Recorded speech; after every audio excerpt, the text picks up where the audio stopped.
You are listening to 2Blue and OSU, the ultimate sports podcast for your entertainment. Oh, looky here. The Warriors have forced a Game 7. Who could have called that? No one at this dumbass podcast, that's for damn sure. Welcome back, everybody, to 2Blue and OSU, the ultimate sports podcast for your entertainment. I'm your host, Zach, here with terrible Buckeye himself, Morgan Garber. Morgan. You want to try that again? You want to try that again? 2014 National Championship. I work at a gas station. You want to try that again? I work at a gas station. What's up, Morgan? How you feeling? Dude, I had a long week at work, man. It's been hot. I got sunburned twice now. And to cap it off, I broke my wife's phone tonight, so I'm kind of in a doghouse. Speaking of phone, this is what you guys got to do. Hey, when was the last time you guys ever broke one of these things? Recruiting duty, when I was a recruiter a couple years ago. Yeah. Okay, but how much easier is it to break smartphones than the flip phones? I've never broke my smartphone because I'm careful with mine, though. I'm not a Buckeye fan, just a complete idiot. Tell our listeners why you decided to go with a flip phone. So, right? You actually turned in your smartphone to get a 2003 flip phone? Yeah, I did. So I've been a big smartphone guy. I've always wanted the newest and best technology. And the last couple of years, it's been bugging me, and everything we've been doing as a society has been driving me nuts. So I'm on a mission to civilize. And to start it all off, the first thing I did, I sold all my video game systems. I'm no longer playing video games. I'm spending more time with my family and reading. And now I turned in my smartphone. Yeah, I'm no longer people all day, Morgan. It's crazy, I know. And then I turned in my smartphone for a flip phone because I was seeing myself. I'm scrolling through nonsense on Facebook for no reason at all. Like I'd be in my house with my wife, with my dogs, just scrolling through bullshit over and over again, like it was a habit, like I was addicted to it. I'm on a mission to civilize in order to rehumanize myself. This is one of the many steps that I am taking. So that's why. We're supposed to progress as a society, not degress. Yeah, we have all this new technology, and it's actually making us worse as people. I mean, you just had to have control. Well, hey, since you didn't introduce me yet, I'm doing good today, Zach, and Morgan was about to. I'm glad to hear you're trying to rehumanize yourself and make yourself a better person. Not just me, the entire world. I'm on a mission to civilize the entire world. Well, I'm broke. Okay. You're not going to fix me. When you told us you were gonna flip, actually, I was confused when you sent the first message out with the new phone number.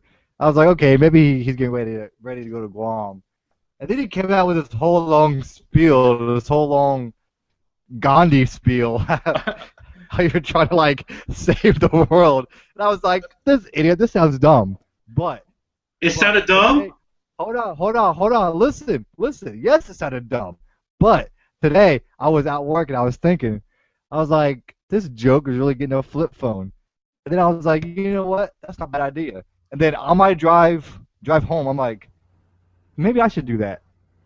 Maybe I should stop, keep my nose out of my phone all the time, stay off Facebook all the time, because I'm always looking at sports stuff, always doing stuff. Maybe I should get away from that. So I think you're on the right track. It was dumb. You sound like it was complete Gandhi, and I was like, dude, what? Come on now.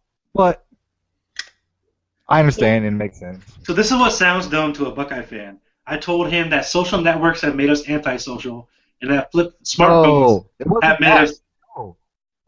It wasn't that. Have lowered our attention span. That sounds dumb to a Buckeye fan. No, it wasn't that. It was your first part. My mission is the whole reasoning as to why. Yeah, your mission to civilize and humanize the American people or whatever. Forget the American people. I want the entire world. Okay. See, I don't spend that much. It was a whole flip phone thing. I don't spend that much time on Facebook anyway. I'm usually looking up other stuff that is not important. So. You and my grandpa are the only two people with flip phones that I know. Your grandpa's a smart man. Nobody else has a flip phone. He actually is a very smart man. Anyways, we're gonna talk some sports today now. Okay, let's move on to for my mission. I'll probably start a podcast about my mission here soon. You can't do that. Oh, It'll my be a- God. That's technology, and that's It'll be a vlog. It's not all technology is bad. Like to get my word out, but as long as I don't get addicted to it, like, that's with my smartphone. Anyways, so Are you going to church too? No, I have not. I don't. No, that's. Never mind. I'm not getting into that. I'll save that for my vlog. So I have to start off with a public apology to our listeners because on our previous episode, I made the statement, and you two agreed with me, but I did make the statement that if Golden State did not win Game 4, that they were done. And how idiotic were we to even think that? This is a team that won 24 straight to start the season, won 73 games, and we couldn't fathom them winning 3 in a row against OKC. How dumb was I to even utter those words? And look where we are now. We're going to a Game 7 in Golden State, in Oakland, after they won the last 2. Morgan, what are your thoughts? Well, I think it wasn't the fact that it was dumb and we didn't think that they could win 3 in a row.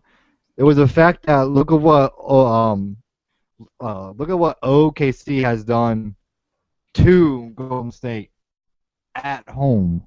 So OKC took 1 away at Golden State, but then they went back to OKC, just mopped the floor with them. So we thought, okay, it'll go 3-2, but then come back to Oklahoma and they'll go ahead and close it out. Which they had that game won. I mean, I won't get into it right now, but they had that game won. But you're right. Everything has swung. It's 3-3 going back home, and it would be dumb to not bet on Golden State. I mean, who doesn't think that Golden State isn't going to win this? Ryan, this has to be the worst case scenario for OKC. You lose Game 6 at home. Now you're going back to OKC or to Golden State, with all the pressure on you. For Durant and Westbrook, this has to be a nightmare scenario. they had this series in the bag, and we even thought they had it in the bag.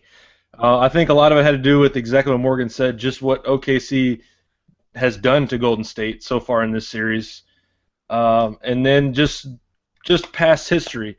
You know, that nobody's come from being down, you know, in the series like that to actually win the series. You know, I think a little bit of that got in our head as well. And then just thinking, hey, there's no way that Golden State is going to be able to pull this one out.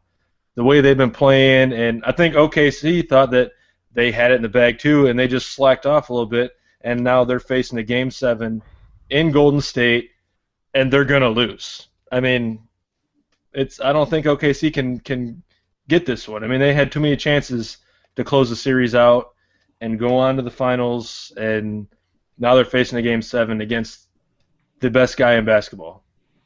Morgan, does Durant and Westbrook become the biggest choke artists in the NBA if they blow this series?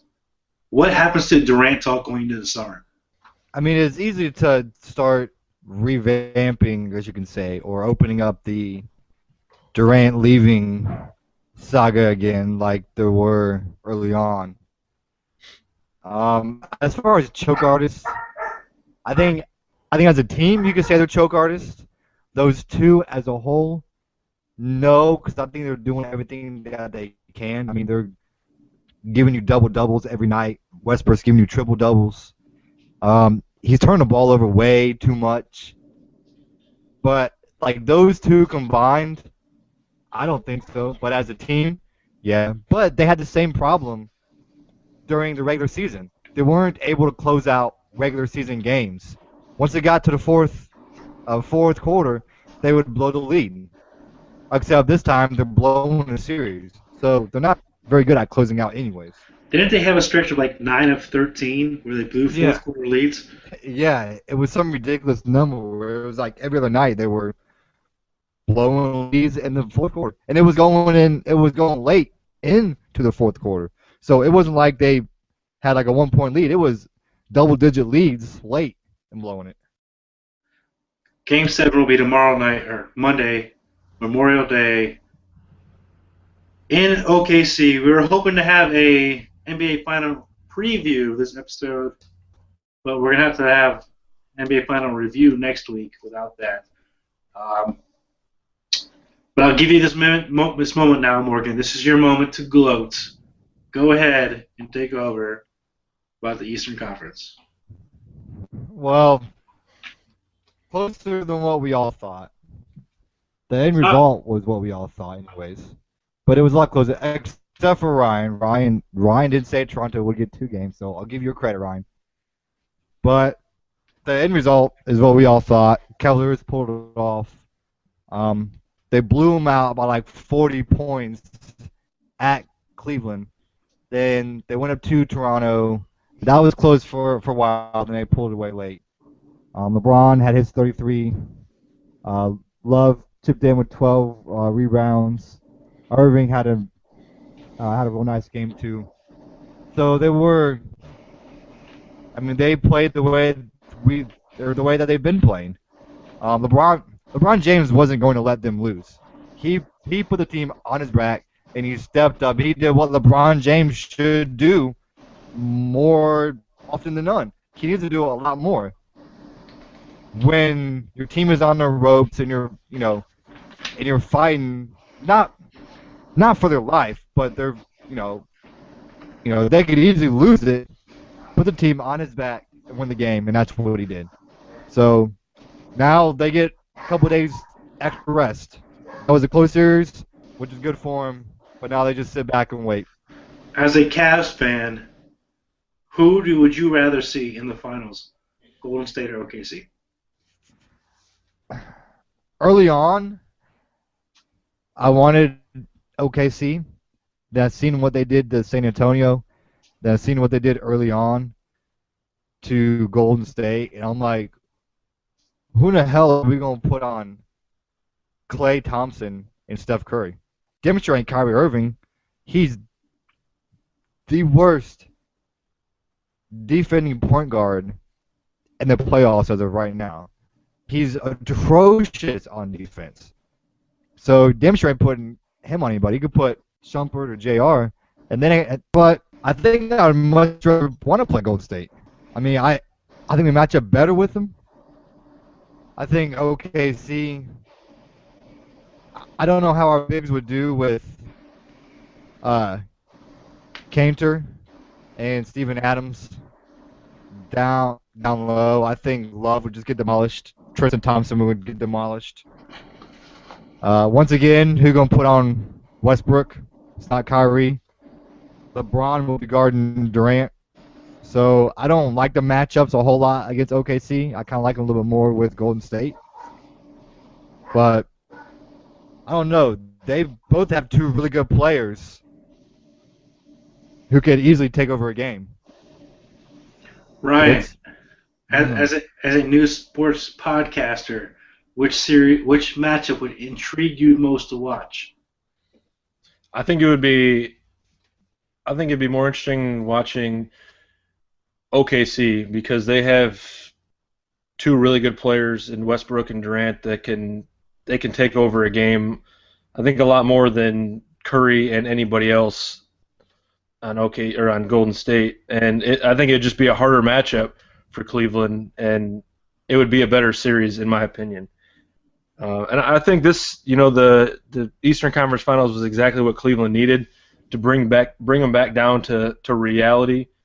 They didn't lose a game in the first round or the second round. But they win 2 before they finally lost against Toronto.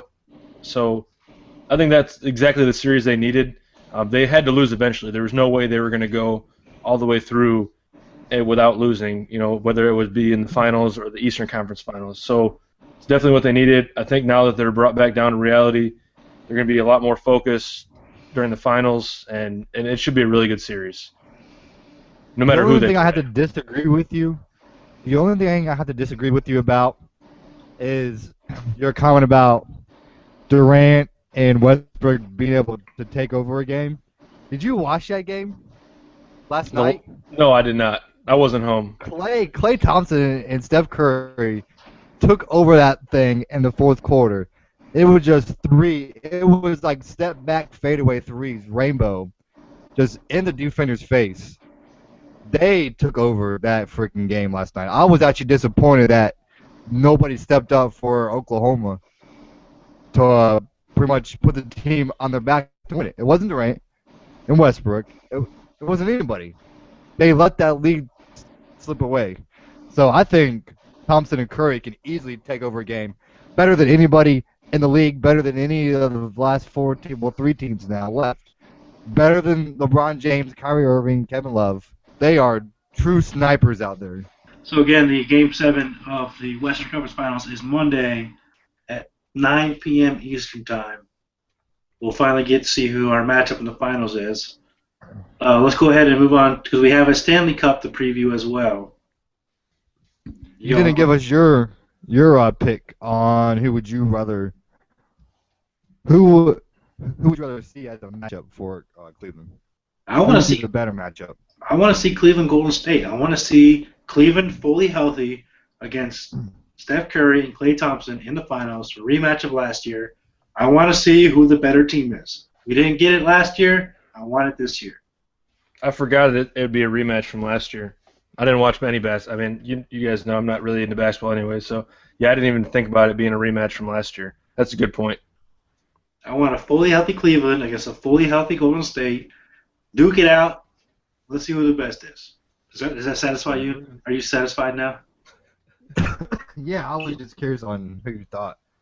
I was trying to hide from it because every time I make a pick these days in the NBA, it seems to go to hell and back. So. No, I would like to see that. I would like to see a rematch. Plus, my hatred for Steph Curry is kind of growing every game that I watch him play. Why? He gets on my freaking nerves. Why? Because he celebrates? I get so sick and tired of him making a three and shimmying and well, I'm back in Game 7, and he gets nothing for it. Let that be LeBron James doing that. Everybody would be crushing him. Let it be Durant or Westbrook doing it, which Westbrook already gets crushed for it. I can. That's just getting that. Sorry, that stuff's getting on my nerves. His little shimmy, his little Barney dance he does as the ball is in the air. The moral authority that is Morgan Garber is back. Yeah, right. How dare you celebrate your accomplishments?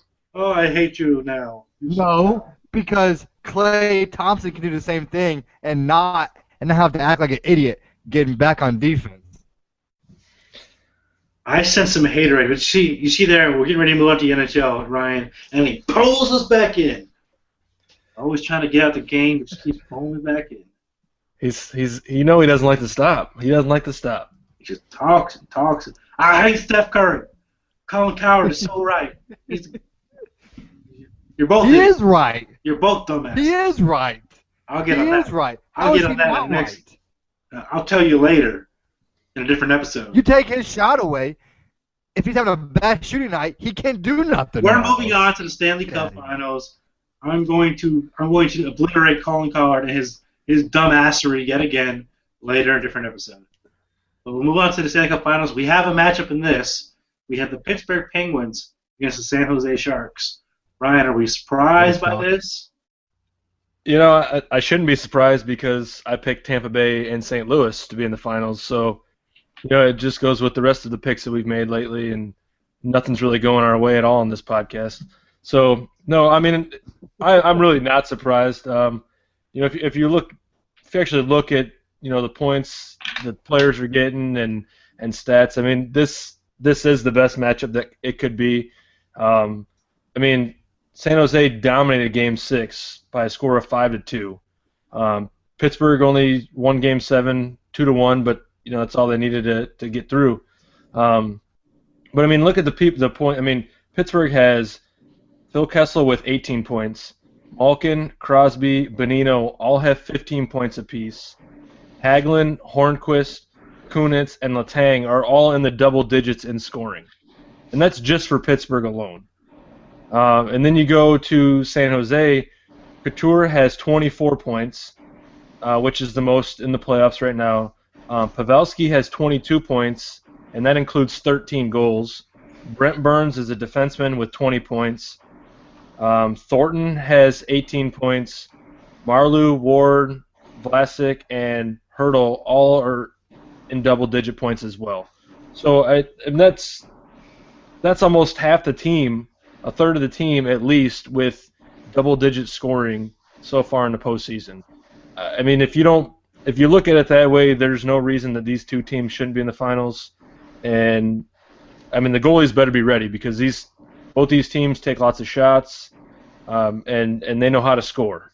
They definitely know how to score. Both the goalies are going to be extremely busy, and they need to be on their toes. They need to be paying attention all the time. It's definitely be a quick game, and I mean, it has the potential to be a really high-scoring game as long as the goalies, unless the goalies are on their game completely. Otherwise, it could get out of control. Well, we have the young goalie against the more senior veteran in Murray and Jones, and both were question marks going into the playoffs, and now they both seem to be playing great hockey. Solid. Who would have thought that when you had a matchup of Pittsburgh versus Washington in the Eastern playoffs, and we'd go into the Stanley Cup Finals with a bigger matchup of Sidney Crosby versus Joe Thornton and Joe Pavelski. I mean, that's going to be a matchup to watch in itself. And then you have Vlasic, who's shutting down everybody, put Tarasenko in check in the last series. And the biggest matchup that I want to see is the PK units. Sharks power play is the best in the NHL in the playoffs so far. Penguins, 84% penalty kill this playoffs. That's going to be a make-or-break moment in this Stanley Cup final. You know, everybody's focused on what Malkin is doing and what Crosby's doing, and nobody's even paying attention to what Kessel's doing.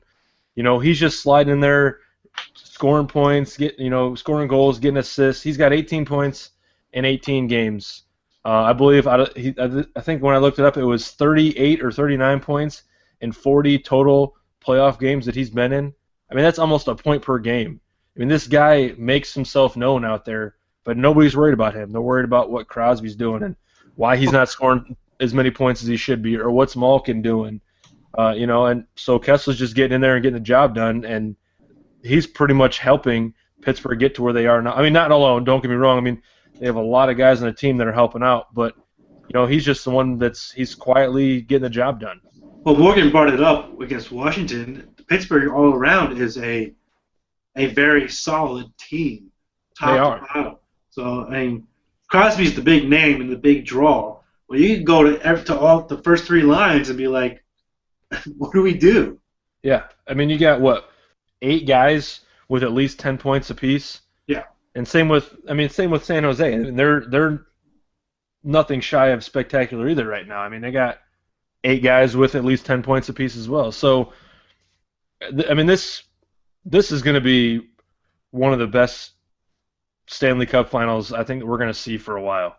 I mean, these guys are ridiculous. This is pretty much an all-star game right here with the power, the guys that we have on the ice in both these teams. Okay, who do you think has the biggest disadvantage between the pipes, between Murray and Jones, with that kind of offensive onslaught they're going to be seeing?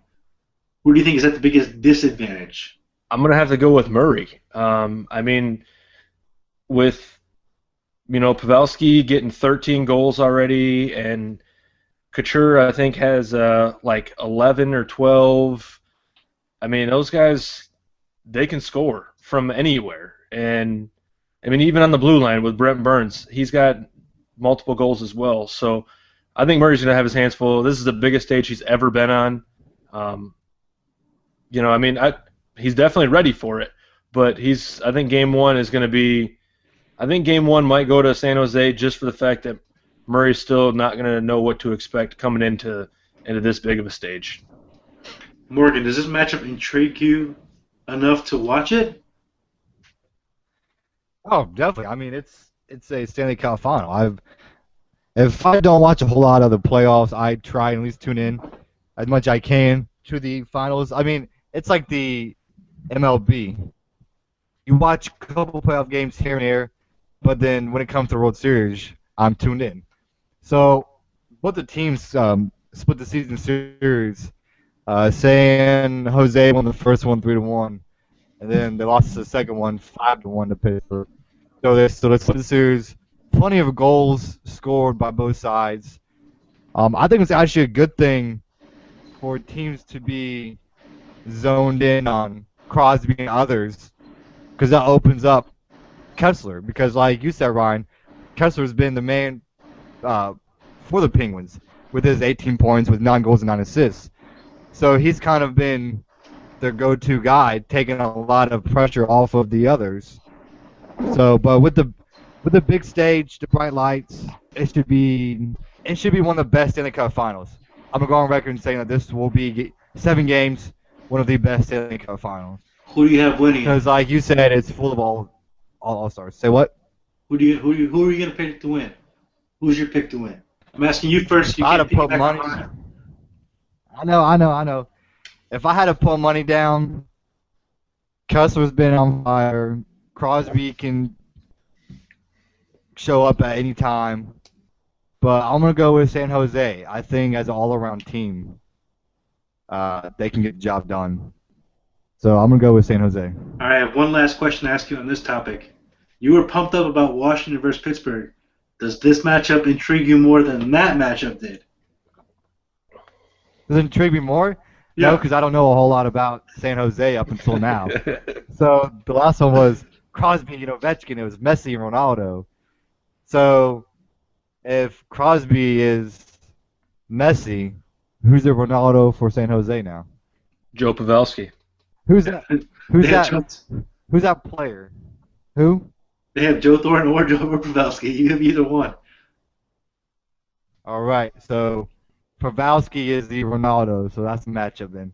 Pavelski and Crosby. He's got to put the soccer touch to it for him to get any kind of excitement. He won't even see the player's name. He'll actually see Messi and Ronaldo on ice when he's watching these games. Ryan, who do you think's going to win this one? It's tough because if you look at Pittsburgh, this is just like the 2009 Pittsburgh team when halfway through the season, and the exact same thing has happened this year as happened in 2009.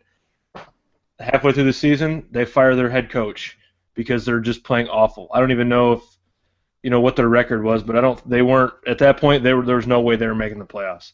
They bring a new head coach. All of a sudden, I mean, look at them. They were the most powerful team in hockey the last half of the season, especially the last month. They were unstoppable. And then they come through and they just breeze through the playoffs the way they have.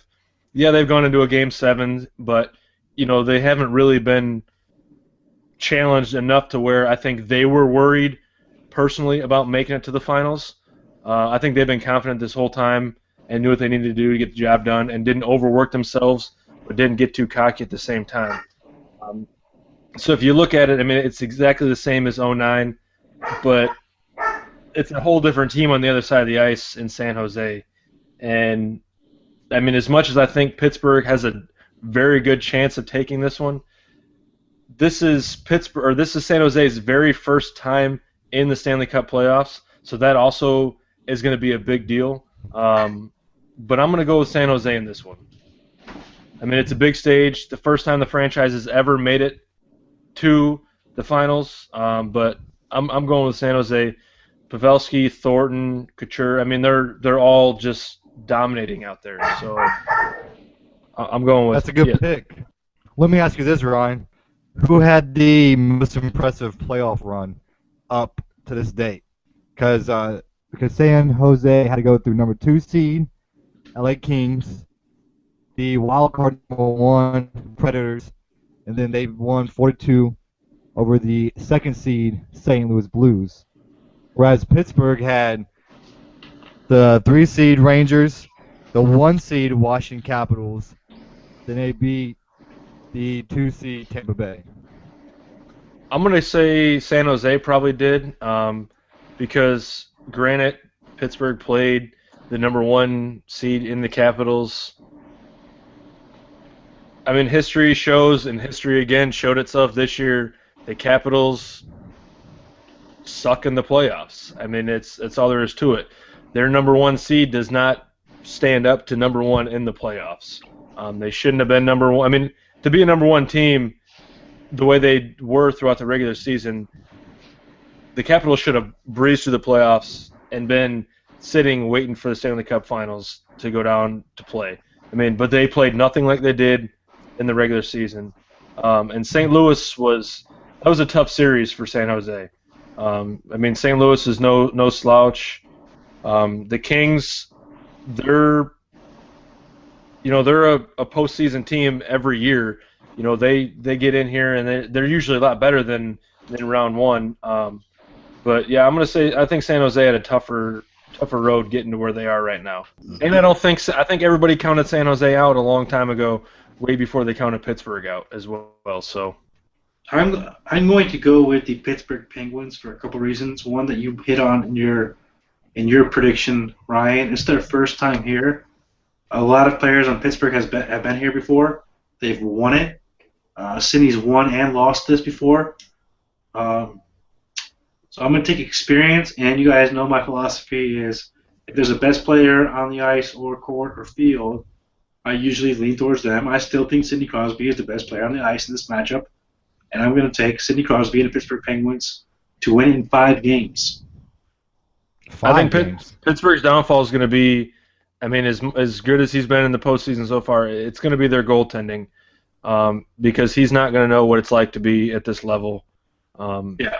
And with veterans on the other side of the ice, I just see that leaning in San Jose's favor more than I do in Pittsburgh's favor. I will say this: if you're a fan of goals, tune in because there's probably going to be an onslaught on both sides. Oh, there's going to be a double-digit score. I mean, total, not a piece, but there's going to be a double-digit scoring game. I'm going to say there's going to be one. I won't say any more than one because that's a lot of goals.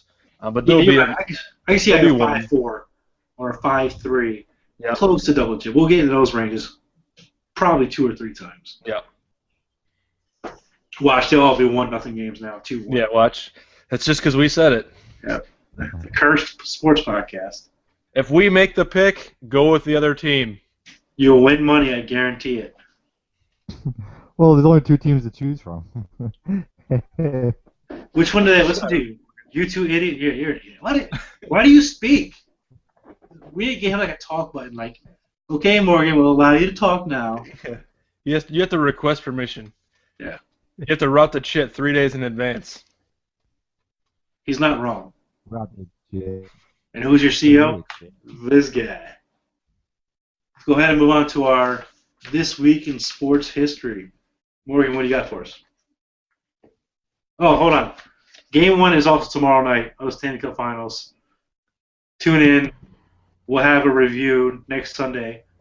I think it'll be over by then. Or the game 5 will be that night. And you guys obviously think it's probably going 7, right? Yeah. Game 5. Game 4 would be Sunday night. One. Shit, so Monday, Wednesday, Friday, and Sunday. So that'll only be Game 4. Oh, maybe it'll be a sweep. There's no. If it's a sweep, I won't even say I'll do something because I won't. But Game 1 tomorrow, Morgan's gonna be conflicted because he's probably gonna watch Golden State OKC. It's really bad timing for them. You have a Game 7 in the NBA Western Conference Finals and Game 1 of your Stanley Cup Finals. I think most people are gonna tune into the Game 7. Yep. Probably. Yeah. Let's go ahead and move on to This Week in Sports History. What do you got, Morgan? Now I'll let you talk. I'm allowing you to speak now. I thought we were doing pick 'em. You don't pay attention to anything we talk about. Anything we talk about. We discussed this at the beginning of the episode when I said, Zach, you didn't give us pick'ems this week. He said, oh, shit, you're right. So let's change to This Week in Sports History. Oh, that's what you said. Oh, so you're both assholes calling me out on air. All right. Who's the dicks? Go ahead and raise your hands. You'll edit this. It's fine. I don't edit content anymore. No. I edit gaps. No. Leave it in there so you know you screwed up. All right, my This Week in Sports History. May 29th, 1922. U.S. Supreme Court rules organized baseball is a sport and not a business, and thus not subject to the antitrust law. All right. May 29th, 1980, Larry Bird What's beats today? out Magic Johnson for NBA Rookie of the Year. My This Week in No, you Sports don't. History is on May Nobody 28th, cares. 1951. After going over 12, Willie Mays connects for his first major league home run. Dude started off over 12 in his career and is now a legend. That's our Wasn't me show this time. for this Monday. We hope you all have a great and safe Memorial Day weekend.